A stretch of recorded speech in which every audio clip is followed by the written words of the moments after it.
experiencia de la salvación. Allí en Romanos, el capítulo 8, el verso 9, nos dice de que mas vosotros no estáis en la carne, sino en el Espíritu.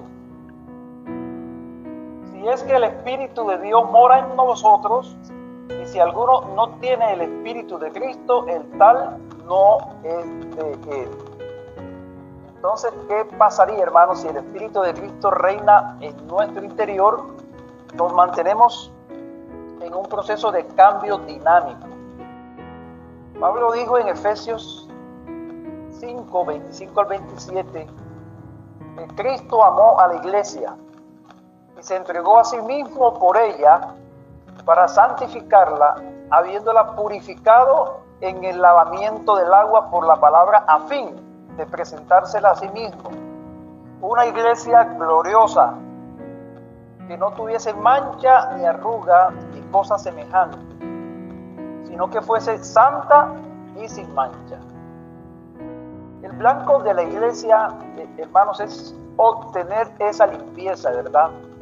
Por lo tanto, los creyentes que forman parte de la iglesia pueden testificar que, como en 2 Corintios, en el capítulo 4, el verso 16, dice, aunque esté nuestro hombre exterior, se va desgastando, el interior no obstante se renueva de día en día. Por tanto, nosotros todos, mirando a cara descubierta, como en un espejo, la gloria del Señor, somos transformados de gloria en gloria, en la misma imagen, como por el Espíritu del Señor. Esta transformación constituye la culminación del Pentecostés interior que debe vivir cada cristiano, cada persona, cada individuo. A través de toda la Escritura, las expresiones de la experiencia del creyente, que serían la salvación, la justificación, la santificación, la purificación y redención, se presentan como elementos ya cumplidas, en proceso de verse cumplidas en la actualidad y por realizarse en el futuro. ¿Qué quiere decir eso, hermano? Que la comprensión de estas tres perspectivas nos ayuda a resolver las aparentes tensiones en el énfasis relativo que se coloca sobre la justificación y la santificación. Por lo tanto, se ha dividido en tres principales secciones que tratan de la salvación en el pasado, en el presente y en el futuro del creyente. Miremos la del pasado. No basta con obtener un conocimiento total acerca de Dios, y de su amor, y de su benevolencia. Ahora, es contraproducente procurar desarrollar bien en uno mismo, aparte de Cristo, la experiencia de la salvación. Que ella debe ser muy profunda. ¿En cuanto a qué cosa? En cuanto a la vivencia que el alma, como ser viviente, viene solo ¿de quién? De Dios. Refiriéndonos a la experiencia, Cristo declaró allí en Juan, en el capítulo 3, el verso 3 y 5, que el que no naciere de nuevo no puede ver el reino de Dios. El que no naciere de agua y del Espíritu no puede entrar en el reino de Dios. Únicamente por medio de Jesucristo puede un individuo experimentar la salvación. En Hechos, el capítulo 4, el verso 12 nos dice que porque no hay otro hombre bajo el cielo dado a los hombres en que podamos ser salvos. Y Jesús dijo también en Juan 14, 16, yo soy el camino, la verdad y la vida. Nadie viene al Padre sino por mí. Excelente, ¿verdad, hermano? Entonces, la experiencia de la salvación implica, primero que todo, arrepentimiento. Y seguido del arrepentimiento, confesión, ¿verdad? El individuo tiene que estar arrepentido. Inmediatamente confesar, ¿verdad? Y perdonarse. Porque además de pedirle perdón a Dios, tiene que perdonarse el mismo, ¿cierto? Y seguido de eso, recibir la justificación y la santificación. Entonces, analicemos el primer elemento, el arrepentimiento. Poco antes de su crucifixión, Jesús les prometió a sus discípulos el Espíritu Santo, el cual revelaría al Salvador cuando éste convenciera, como lo dice Juan 16:8, convenciera al mundo de pecado, de justicia y de juicio. Cuando el Pentecostés, el Espíritu Santo convenció al pueblo de su necesidad de un Salvador. En Hechos, el capítulo 2, los versos 37 y 38 se resumen, y los oyentes preguntaron cómo debería reaccionar, y Pablo explicó que sería que ¿cómo? Arrepentido. Pablo lo dijo, y claro, tenían que arrepentirse. Y cuando el Pentecostés, maravillosamente el Espíritu Santo tomó a miles de personas, ellos se arrepintieron, ¿verdad? Porque fueron convencidos de ¿qué cosa? De pecado. Por eso, la pregunta, ¿qué es el arrepentimiento? La palabra arrepentimiento es una traducción del hebreo nahan. Es decir, el hebreo nahan, ¿qué traduce? Sentir, pesar, arrepentirse. Es el equivalente al griego metanoeo, ese mismo griego que significa cambiar de parecer, sentir remordimiento, arrepentirse. El arrepentimiento genuino produce un cambio radical en nuestra actitud hacia Dios y el pecado. El Espíritu de Dios convence de la gravedad del pecado a los que lo rodean, a los que lo reciben, y produce en ellos un sentido de justicia, ¿verdad? De la justicia de Dios y de su propia condición perdida. Experimentan pesar, culpabilidad, reconocimiento, ¿verdad? Y reconoce la verdad. Recuerden que Proverbios 28:13 dice: el que encubre sus pecados no prosperará, mas el que los confiesa se aparta, ¿verdad? Y alcanzará ¿qué cosa?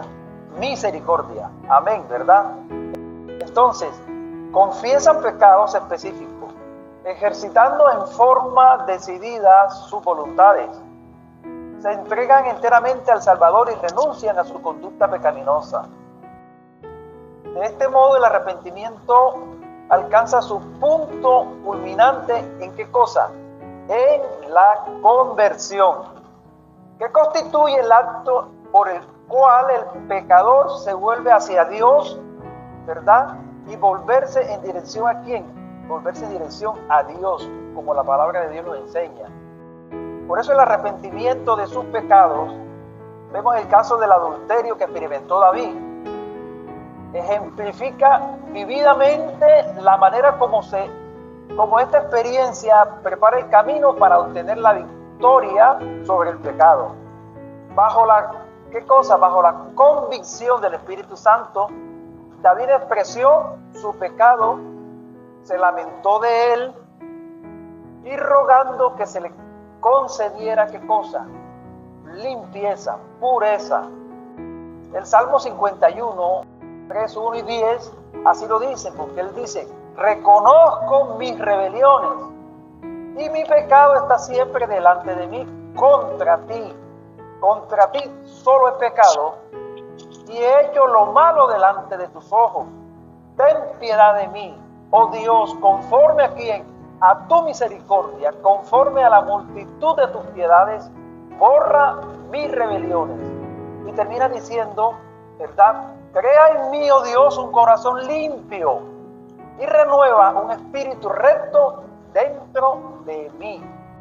Entonces la experiencia posterior de David demuestra que la misericordia de Dios no solo provee el perdón del pecado, sino que rescata de sus garras al pecador. ¡Qué maravilla! Ahora, si bien es cierto que el arrepentimiento precede al perdón, el pecador no puede por su arrepentimiento hacerse digno de obtener la bendición de Dios. De hecho, el pecador ni siquiera puede producir en sí mismo el arrepentimiento. ¿Por qué? Porque es el don de Dios. Así nos lo dice Hechos 5:31. Ahora, el Espíritu Santo atrae al pecador a Cristo, ¿verdad? Con el fin de que pueda hallar arrepentimiento, ese profundo pesar por el pecado. Entonces, la motivación del arrepentimiento, Cristo lo dijo en Juan 12:32. Y yo, si fuere levantado de la tierra, a todos atraeré a mí mismo. El Señor lo confesó de esa manera, ¿cierto? De que si todos fuéramos y el Señor Jesús fuera levantado de la tierra, Él atraería a todos hacia Él mismo, ¿verdad?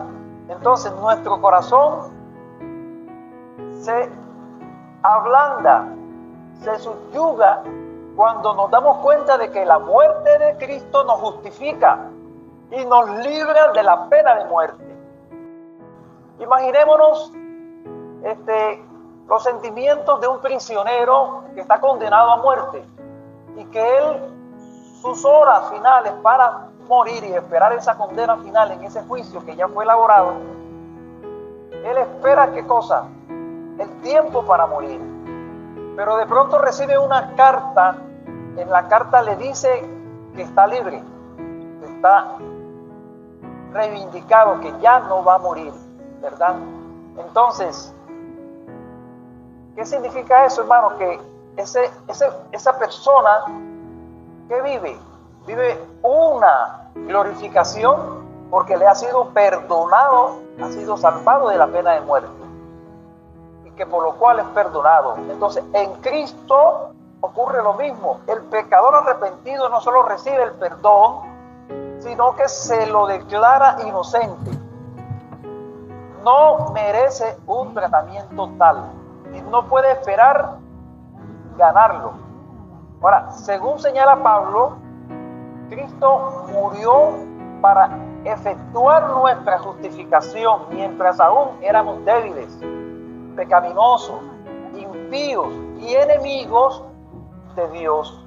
Eso lo dijo en Romanos 5, los versos del 6 al 10. Nada puede conmover más las profundidades del alma, al punto que puede lograrlo la comprensión del amor perdonador de Cristo. Cuando los pecadores contemplan este amor divino, insondable, que se exhibió en la cruz, reciben la más poderosa motivación del arrepentimiento que existe. Esta es la bondad de Dios, hermanos, que nos guía, ¿qué cosa? Al arrepentimiento. Recuerden que así lo expresó Pablo en Romanos 12, en el verso 4. Por lo tanto, hay un aspecto que le sigue al arrepentimiento, a la confesión y al perdón, que es la justificación. ¿Por qué tomamos esto, hermanos? Porque cada día el enemigo ha sembrado en las mentes y los corazones de miles de cristianos un concepto distinto, diferente, equivocado de la justificación. Dios, en su infinito amor y misericordia, ya lo expresó en 2 Corintios, el capítulo 5, 21, que el que no conoció pecado, que fue Cristo, por nosotros lo hizo pecado, para que nosotros fuésemos hechos justicia de Dios en Él. Amén, ¿verdad? Para por medio de la fe en Jesús, el corazón se llena de su espíritu. Por medio de esa misma fe, que es un don de la gracia de Dios, los pecadores arrepentidos reciben ¿qué cosa? La justificación. Y eso es maravilloso, porque el término justificación es una traducción del griego dikaioma, que significa ¿qué cosa? Recto, requisito recto, acta, reglamentación, sentencia judicial, acto de justicia, ¿verdad? Y el verbo dikaioa, que está relacionado y que significa ser pronunciado recto. Mire por dónde va la justificación, hermano. ¿verdad? Hacer justicia. Y en general, hermano, el término justificación es, en su uso teológico, es el acto divino por el cual Dios declara justo a un pecador penitente. Qué maravilla, ¿verdad? Cómo teológicamente Dios puede reivindicar a un ser humano, a un alma que estaba perdida, ¿cierto? Porque lo declaró, ¿qué cosa? Justo. Y es un acto divino por el cual Dios lo declara justo. ¿A quién? A ese pecador penitente, ¿verdad? Eso quiere decir, hermano, que Romanos, en el capítulo 5, los versos 18 y 19, dice que por la justicia de uno vino a todos los hombres la justificación de vida. Por la obediencia de uno, los muertos serán constituidos, ¿qué cosa? Justos, ¿verdad? Y Romanos 3:24 dice, justificados gratuitamente, ¿por qué? Por su gracia. Y Tito 3:5 nos dice, nos salvó no por obras de justicia que nosotros hubiéramos hecho, sino ¿qué cosa? Por su misericordia. Y eso es lo que más me emociona, hermano, porque por la misericordia de Cristo somos ¿qué cosa? Justificados, somos salvos. Y eso es lo más importante para que cada día nunca nos apartemos del Señor. Por eso el papel de la fe y las obras, miremos el papel. Muchos creen erróneamente que su posición delante de Dios depende de sus obras buenas o malas.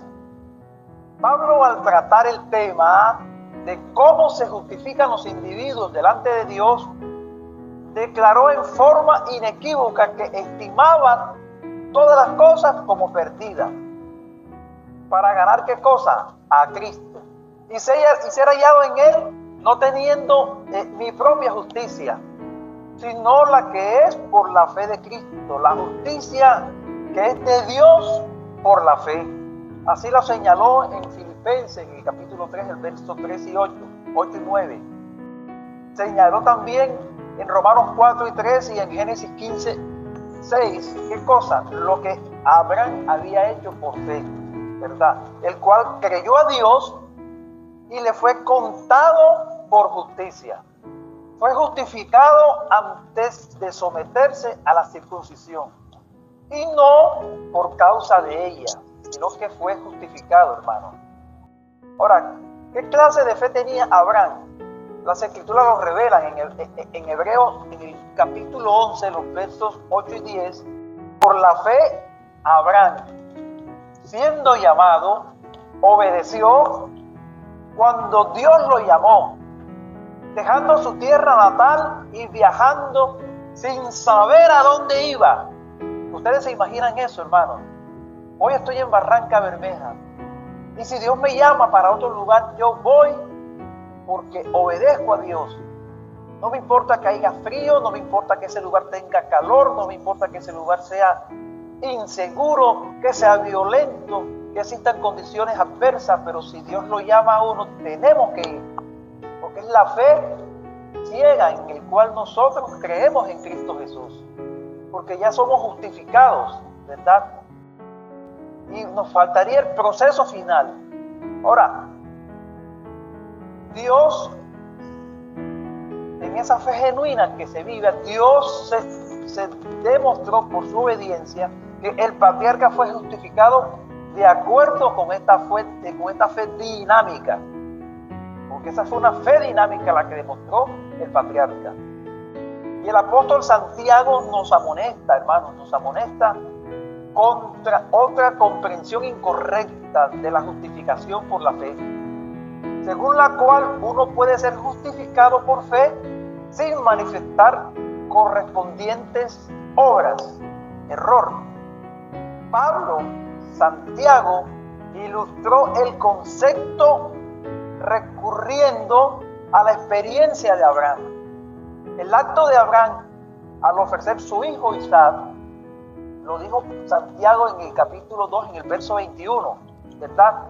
Demostró su fe. El apóstol lo pregunta allí en el verso 22 del capítulo 2 de Santiago. Dice, ¿no ves que la fe actúa justamente con sus obras y que la fe se perfeccionó por las obras?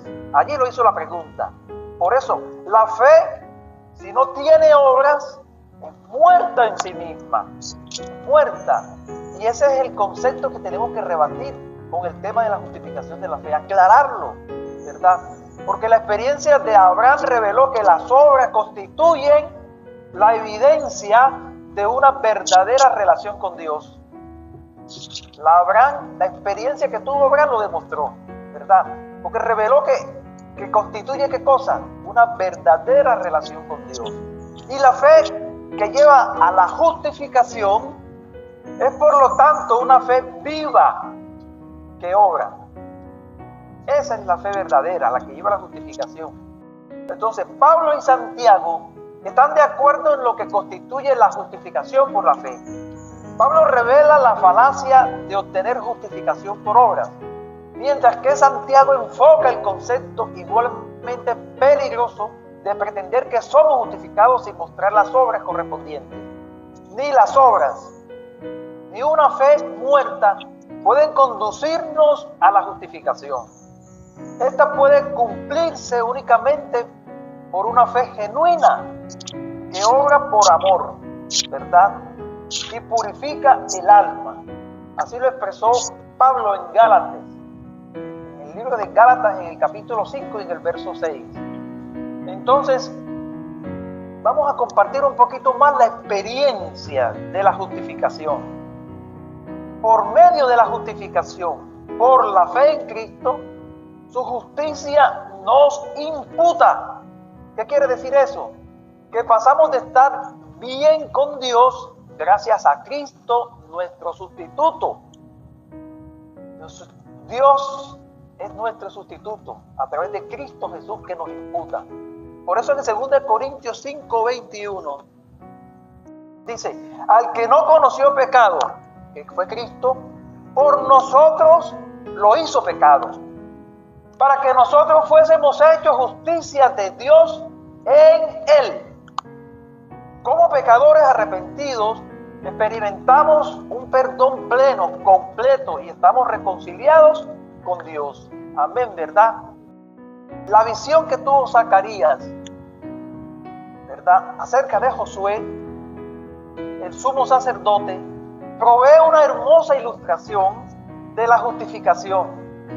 Josué se halla delante del ángel del Señor, cubierto con vestiduras sucias, que representan la contaminación del pecado. Y por su condición, Satanás exige, ¿qué cosa? Su condenación. Las acusaciones de Satanás son correctas. Josué no merece ser hallado inocente, pero Dios en su misericordia divina reprende a Satanás diciendo en Zacarías 3:2, diciendo, ¿no es este un tizón arrebatado del incendio? ¿No es este mi posesión preciosa? Yo que he preservado en forma especial. Miren cómo Dios reivindicó a Josué. Lo reivindicó de una forma maravillosa. ¿Como qué cosa? Como su posesión preciosa. Por eso cada ser humano pecador, ¿verdad?, que se somete a la voluntad de Dios, se convierte en qué cosa? En la posesión preciosa de Dios, en la criatura hermosa del Salvador. El Señor ordena de inmediato que se le quiten las vestiduras sucias a Josué y declara, ahí en Zacarías, en el verso 4 del capítulo 3, declara, mira que he quitado de ti tu pecado y te he hecho vestir de ropas de gala. Amén, ¿verdad? ¡Qué maravilla! Entonces nuestro Dios, amante y misericordioso, echa a un lado las acusaciones de Satanás y justifica al tembloroso pecador. ¡Qué maravilla! ¿Verdad? Cubriéndolo con el manto ¿de quién? De la justicia de Cristo Jesús. Así como las vestiduras viles de Josué representaban el pecado, Las nuevas vestiduras representan la nueva experiencia del creyente en Cristo. En el proceso de la justificación, los pecados que han sido confesados y perdonados se transfieren al puro y santo Hijo de Dios, el Cordero portador del pecado. El creyente arrepentido y carente de méritos, sin embargo, es vestido con la justicia imputada de Cristo. Este intercambio de vestiduras, esta transición divina y salvadora, es la doctrina bíblica de la justificación. El creyente justificado no experimenta, ¿verdad? Ha experimentado el perdón y ha sido purificado ¿de qué? De sus pecados, hermanos. Porque fueron echados ¿a dónde? A lo profundo de la mar, como lo dice Isaías. Por eso, los resultados, ¿cuáles serían? ¿Cuáles serían los resultados del arrepentimiento y la justificación?